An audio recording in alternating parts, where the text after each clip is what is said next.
Hey, it's Dr. John, and today I'm going to be talking about the progress I've made over the last month in my journey on a year of wellness. See, just to give you a recap, the purpose of this a year of wellness is to really establish healthy habits for my mind and body and to achieve a few different goals. One of those goals being to drop about 20 pounds to 25 pounds, going from close to 200 down to 175. And then another goal has been to be consistent with exercise, so establishing like a daily movement routine of some kind.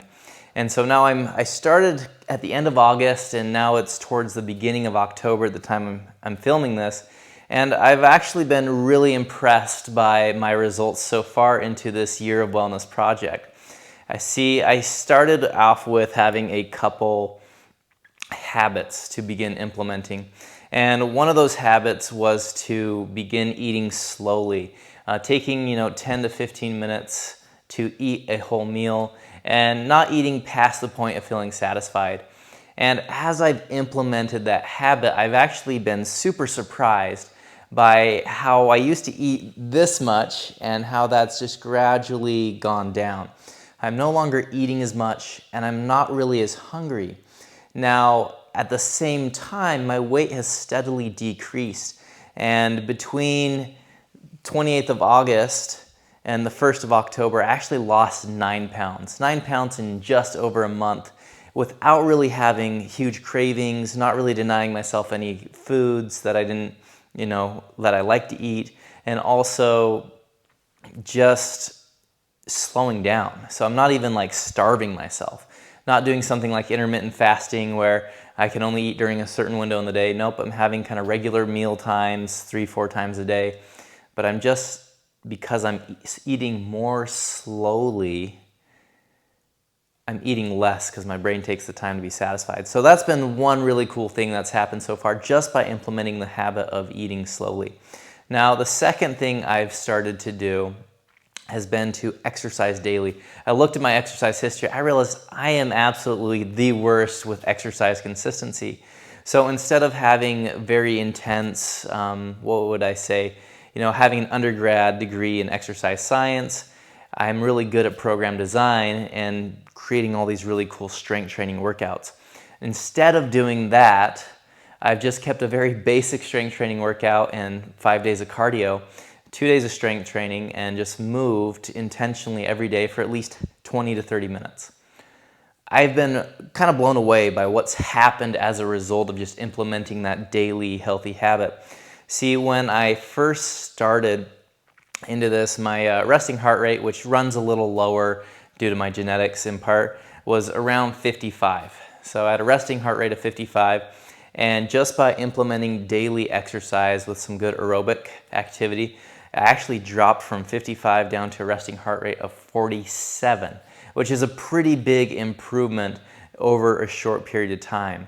So that was roughly 8 strength training days and 20 days of cardio over that month span.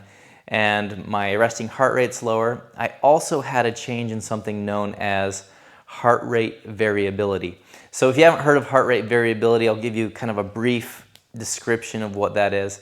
Heart rate variability is the amount your heart rate varies in between beats.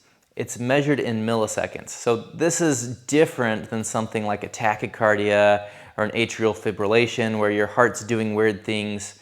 Heart rate variability is part of a normal, healthy variability. It's your ability to adapt to stress on a heart level. So if you're just sitting there, pretty calm, just relaxed, and your heart rate isn't having to work very hard, but the moment you go to stand up and start walking, your activity's changed. Well, variability, and having a higher variability is typically a health indicator, is the ability for your heart to adjust well and have more resources available for changes in activity, changes in stress level. So when I started into this project, my heart rate variability had a high of 61 milliseconds and a low of 25. That drastically changed, in part, I believe, because I'm not eating quite as much and also because I'm exercising daily. So it went from my previous high being 61 to a high of 93 93 milliseconds, and then instead of a low 25, my low doubled and my new low was 51. So that's pretty massive improvement. We look at some of these really elite level athletes in cycling and running, and their heart rate variability when they're pretty recovered is closer to 300 milliseconds, which is just ginormous.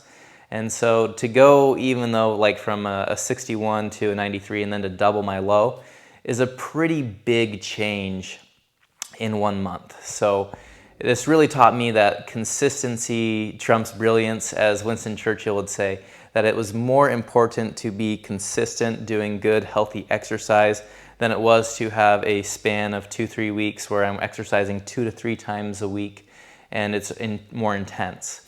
So that's been kind of the journey and the process so far of the habits I've started and the outcomes that have occurred. Now with that, I did have some challenges in these habits, particularly in eating slowly. At first, I would try to eat slowly after not eating for a long time. Like maybe I forgot a lunch and so I'm going from breakfast to dinner, or I forgot breakfast and breakfast, and I get to lunch and you're just starving and feeling ravenous, and just it's really hard to slow down when you're that hungry. So I found that eating more consistently throughout my day was going to help me just not eat so quickly and eat less overall. I found that I've done intermittent fasting in the past, but I just found that it made me so overwhelmingly hungry that it was very hard to control myself when it finally came time to eat my meal. Now, another challenge that I run into, and I'm not surprised at this challenge, but it does change things a little bit. And that is having gatherings with other people, having social parties that are fun. You know, everybody's getting together with a family, with friends, and you're all eating. And eating slowly in that environment was a really big challenge for me. As the youngest of 8 kids, and with not as much to go around, that kind of being the mindset most of the kids grew up with, is like you just kind of wanted to eat as much of the good stuff as you could. Otherwise, you might not get any later. You might not get to taste whatever it is that you're looking forward to tasting and eating. And so it really took a big mindset shift to go from, oh, I'm just going to eat all the good stuff, to I'm going to eat slow. And one of the tricks to kind of win in that environment is to be the last person done eating on the first go around, right? And maybe you skip going back to seconds if you can eat slowly enough and you get enough food on your plate in the first time. But that was really a big challenge. However, despite having that challenge, despite having probably a weekly or twice a week event of some kind with coworkers or family or friends, I still was able to drop 9 pounds over that 1 month period, which is really impressive and just goes to show the power of eating slowly again. With exercise, I ran into a few different challenges there as well. One of my challenges was having some ankle pain. I was initially going to start into my cardio by going for a jog or running, and due to having some ankle pain, that didn't quite seem like it would be a good idea to go for a 20-minute run on. I ended up spending a lot of time on a spin bike instead, or doing some karate katas, or things that weren't quite so intense and impactful on the ankle joint. So there were ways to work around, but I had to switch from kind of my ideal plan. Which brings me to a second point, is sometimes to be consistent, we also have to be very flexible. We'd love to be, doing X every day, but sometimes there are these other factors that make it not very realistic, or sometimes just not a smart idea. And so instead switching to a different mode of cardiovascular activity, and that seemed to work pretty well for me. So big changes in my health over the last month, and I'm going to keep it going on this month.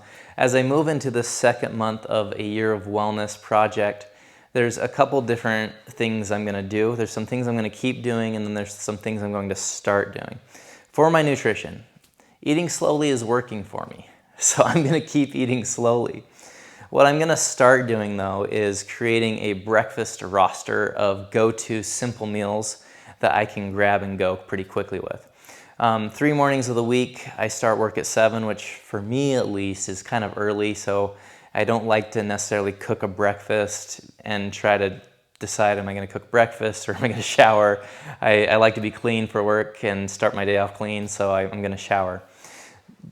So that's going to be kind of the new habit, is a breakfast roster of go-to meals. And initially, it's just going to be any kind of meal. Just have something in place. From there, I can then start to improve the quality of that meal into something healthier. It's also going to be something that's going to avoid fast food or trying to stop through a drive-thru on the way to work, because that's pretty unpredictable in terms of time as well.